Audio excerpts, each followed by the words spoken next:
देखियो गुजरात में होलिका दहन केना होय छै। एहि तरह से होलिका दहन भ रहल छै और सब पूजा करे छै। तो हमहू सब जे छै से हर साल पूजा करे छियै। जेना जेना सब करे छथिन किया तऽ नीक चीज कतौ करबाके चाही।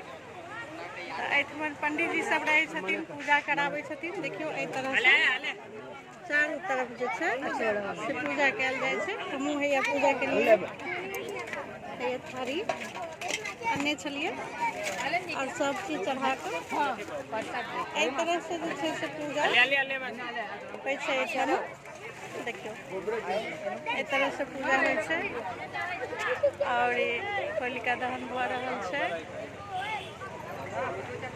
तऽ गुजरात में अहिना होइ छै। पूरा एरिया मोहल्ला के लोग आबै छथिन, मेला लागे छै एहिठाम और बहुत लोग जमा होइ छथिन और खूब सुंदर सा एहिठमन पूजा होइ छै। देखियो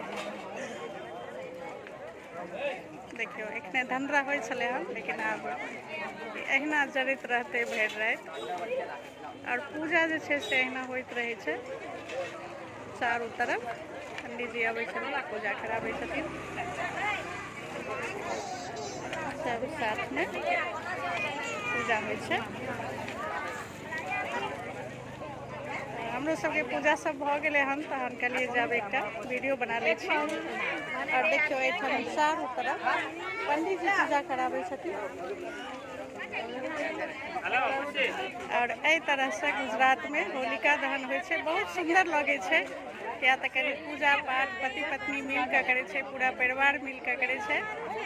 और ई जे होलिका दहन भऽ रहल छै, एहिमे सब अपना अपना घर से नारियल आनै छथिन।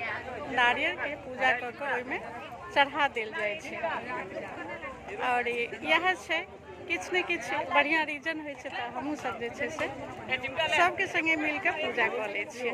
ठीक छै, जय मिथिला, जय मैथिली, बाय बाय।